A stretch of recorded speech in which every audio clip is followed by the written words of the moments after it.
का स्वागत है। बलूचिस्तान में हालात लगातार विस्फोटक होते जा रहे हैं। बलूच विद्रोही संगठन बीएलए ने एक बार फिर पाकिस्तानी सेना पर बड़े हमले का दावा किया है।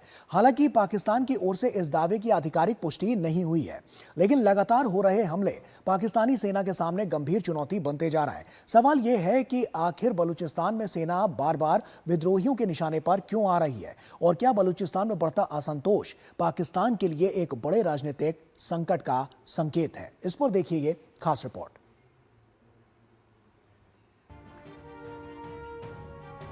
पाकिस्तानी दमन और असंतोष के बीच फंसा बलूचिस्तान, लेकिन विद्रोहियों ने कफन या वतन के नारे के साथ पाकिस्तानी सेना के खिलाफ आर पार की लड़ाई छेड़ रखी है।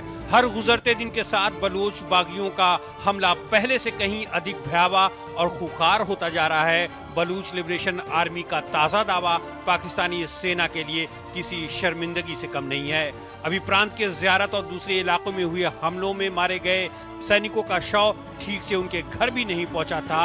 अब बीएलए ने मस्तूंग जिले में सेना के काफिले को उड़ाने का दावा कर दिया है। संगठन के मुताबिक इस हमले में 45 से ज्यादा पाकिस्तानी सैनिक मारे गए हैं, जबकि कई अन्य घायल हुए हैं। यह हमला गुरुवार को क्वेटा कराची हाईवे पर खदकुचा के पास हुआ। हमले में काफिले, उसकी सुरक्षा टीम और बाद में घटना स्थल पर पहुंची सेना की दूसरी टुकड़ियों को निशाना बनाया गया।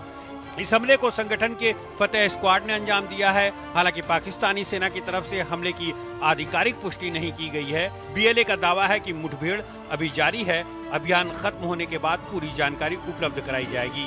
इससे पहले 1 जुलाई को मस्तूंग के दश्त इलाके में सेना की रसद सामग्री ले जा रहे एक वाहन को निशाना बनाया गया। 3 जुलाई को नुश्की मस्तूंग में आईडी हमले हुए।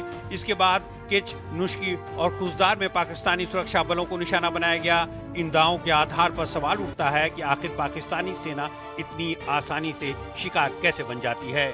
बलूचिस्तान का विशाल और दुर्गम भूभाग सेना के लिए सैनिकों और सैन्य संसाधनों की आवाजाही को बेहद कठिन बना देता है। इस वजह से सेना को मुख्य रूप से कुछ चुनिंदा राष्ट्रीय राजमार्गों पर ही निर्भर रहना पड़ता है। इसलिए पाकिस्तानी सेना कई दिनों तक घात लगाकर बैठे विद्रोहियों के चंगुल में फंस जाती है। विशेषज्ञों की माने तो संसाधनों का अभाव भी पाकिस्तानी सेना की विफलता का बड़ा कारण है। कई बार सैनिकों को बख्तरबंद, माइन रेजिस्टेंट, एम्बुश प्रोटेक्टेड वाहनों के बजाय सामान्य यात्री बसों से ले जाया जाता है। वर्षों से चले आ रहे सैन्य दमन और राजनीतिक असंतोष के कारण स्थानीय बलूच आबादी के एक हिस्से में केंद्र सरकार के प्रति गहरा अविश्वास बताया जाता है। ऐसी स्थिति में स्थानीय स्तर पर खुफिया नेटवर्क खड़ा कर पाना मुश्किल होता है। हालांकि विद्रोहियों को सेना की रणनीतिक जानकारी पहले ही मिल जाती है। हाल ही में बीएलए ने बलूचिस्तान को एक आजाद देश घोषित किया था। प्रांत के 80% हिस्से पर कब्जे का दावा करते हुए झंडा, राष्ट्रगान, नई करेंसी और प्रशासनिक व्यवस्था लागू करने की बात कही थी। तो क्या बलूचिस्तान एक और बांग्लादेश बनने के करीब है? दोनों के बीच काफी समानताएं दिखाई दे रही हैं। केंद्र और स्थानीय आबादी के बीच लंबे समय से तनाव, संसाधनों और राजनीतिक अधिकारों को लेकर शिकायतें, सुरक्षा बलों की कार्रवाई को लेकर असंतोष इस सवाल को बल देते हैं। और आइए इसी पर चर्चा करते हैं। रिटायर्ड मेजर जनरल ध्रुव सिंह कटोच लगातार हमारे साथ जुड़े हुए हैं। ध्रुव जी, सवाल यह है कि अभी क्या कुछ देखने को मिल सकता है? इतना बड़ा हमला और उसके बाद जो मौजूदा स्थितियां हैं वो साफ तौर पर इशारा कर रही हैं कि क्या कुछ रहा है। एक बहुत बड़ा, हम कह सकते हैं कि इमोशंस जो है वो बाहर निकलता हुआ नजर आ रहा है, जो अब और ज्यादा उपद्रवी होते हुए साफ तौर पर इस तरह के हमले करता हुआ नजर आ रहा है। क्या आपको लगता है कि जो स्ट्रैटेजी पाकिस्तान ने अपनाई है, क्या उसी का इसको ये जो फीडबैक के रूप में इसे दिया जा रहा है, ये जो अटैक है वो? जहां तक बलूचिस्तान का मामला है, मैं थोड़ी सी गहराई में जाना चाहता हूं। देखिए, मैं सिर्फ पिछले 2 महीने की बात करूंगा, एक तो जून महीने की और जुलाई महीने की। और जून महीने में क्या हुआ कि जो उनके जो मेन कम्युनिकेशन हाईवेज है, क्वेटा कराची है एक, क्वेटा तफ्तान है, और जो कोस्टल हाईवे है जी, वहां पर बहुत ज्यादा आईडीज एम्बुशेस किए गए हैं। लेकिन ये थोड़े छोटे स्तर पर थे। अभी जुलाई में क्या फर्क पड़ गया है? जुलाई में देखिए, 7 जुलाई को जब उन्होंने ज़ियारत पुलिस स्टेशन के ऊपर हमला किया तो वहां पर 9 पुलिस लोग मारे गए। ये तो कंफर्म्ड रिपोर्ट्स है जो पाकिस्तान की तरफ से हैं। हो सकता है इससे ज्यादा हो, लेकिन कई लोग कैदी हुए पुलिस वाले, और 2 दिन के बाद 18 शव मिले जो कैदी हुए थे, उनको एग्जीक्यूट कर दिया गया। ये मैं समझता हूं एक बहुत बड़ी कमजोरी है। उसके बाद क्या हुआ, उसी 9 जुलाई को ही, 7 जुलाई को हमला हुआ, 9 मारे गए, 2 दिन के बाद 18 बंदे को एग्जीक्यूट कर दिया। उसी दिन के ऊपर 9 सेना के कर्मचारी, पाकिस्तान सेना के कर्मचारी भी, जो सोल्जर्स थे, वो भी मारे गए। ये मैं आपको ये बताना चाहता हूँ, ये बहुत हैवी कैजुअलिटीज है जी। उसके बाद मंगी डैम के ऊपर उन्होंने हमला किया, 9 आदमी और फिर से मार दिए। पाकिस्तान ने एक अभियान चलाया, उसके बाद उसका नाम है ऑप शबम, और उस ऑपरेशन में उन्होंने बहुत ज्यादा जोर लगाया है इनके ऊपर। और उसके बाद बलूचों ने एक आईसिस के ठिकाने पर एलईटी और आईसिस के लोग मार दिए, तकरीबन 34-35 मिलिटेंट मारे गए। और अब ये जो हमला हुआ है एक कॉन्वॉय के ऊपर, बहुत ज्यादा सैनिक मारे गए हैं। अभी मैं इसको ये बताता हूँ एक सैनिक के तौर पर, बलूचिस्तान जो है एक बहुत बड़ा इलाका है, और इस इलाके के ऊपर हर एक जगह पर कोई फौजी रखना बहुत मुश्किल है। हर एक चीज को डिफेंड नहीं कर सकते आप।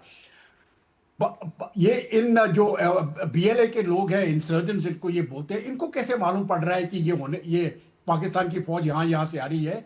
पब्लिक उनके साथ है। और एक बार मैं आपको बता देता हूं, अगर पब्लिक बीएलए के साथ है तो पाकिस्तान की मुश्किलें जो है वो बहुत ज्यादा बढ़ जाएंगी, और आगे वाले दिनों में ये बढ़ती ही जाएंगी। बिल्कुल। ये दो इलाकों के ऊपर हमला हो रहा है बीएलए का। एक जो पाकिस्तान की मिलिट्री और पुलिस, और दूसरा जो चाइनीज इंफ्रास्ट्रक्चर है, दोनों के ऊपर ये इनके हमले जारी किए गए हैं, और आगे वाले दिनों में मैं देखता हूं ये बढ़ते जाएंगे। पाकिस्तान की आपने ये भी कहा कि उन्होंने घोषित कर दिया कि ये हमने लिबरेट कर दिया 80% इलाका। टेम्पररी लिबरेट हो सकते हैं उनके, मुझे नहीं लगता इस समय पर बीएलए की काबिलियत है 100% कंट्रोल करना और वहां पर जारी रखना। जी। पाकिस्तान की मिलिट्री स्ट्रांग है, उनको वापस ले लेगी, जी। लेकिन कहां तक जाएगी पाकिस्तान मिलिट्री? अगर ये पॉलिटिकल सोल्यूशन नहीं करेंगे तो पाकिस्तान की मिलिट्री और उनके पुलिस और खून बहते रहेंगे ये, और ये कैजुअलिटीज का रेशियो बहुत बढ़ जाएगा। एक चीज मैं और बताना चाहता हूं, देखिए कई सालों से पाकिस्तान की खबरें भारत में तो बिल्कुल जीरो थी। आई मीन छोटे मोटे उनके हमले होते थे, हमें कोई फर्क नहीं पड़ रहा था। अब देखिए ये इतना इंटरेस्ट क्यों आ गया है, ये बहुत ज्यादा बढ़ चुकी है, इतनी स्थिति बढ़ चुकी है, और इतना अत्याचार हो रहे हैं बलूचियों के ऊपर कि बिल्कुल। और लगातार देखने को मिल रहा है, क्योंकि लगातार जो हाइलाइट्स है वो इसी पर है कि आखिर बलूचों के साथ जो कुछ हो रहा है वो आखिर किस ओर इशारा कर रहा है, और पाकिस्तान के लिए आने वाले समय में क्या मुसीबत खड़ी होगी या आगे कोई और राह निकलती हुई नजर आ सकती है। इन तमाम पहलुओं पर लगातार जो सुर्खियां हैं वो तो देखने को मिल ही रही हैं, और उसके अलावा भी लगातार जो फोकस है पूरी दुनिया का वो भी नजर आ रहा है। बहुत बहुत शुक्रिया आपका ध्रुव सी कटोच जी, हमसे जुड़ने के लिए और बारीकी से दोनों विषयों पर अपनी राय रखने के लिए बहुत बहुत शुक्रिया। तो इसी के साथ फिलहाल इतना ही, लेकिन जाते जाते आपको कुछ और अंतर्राष्ट्रीय खबरों के साथ छोड़ जाते हैं, तो आप इन खबरों को देखिए। हमें और हमारी पूरी टीम को दीजिए इजाजत। नमस्कार।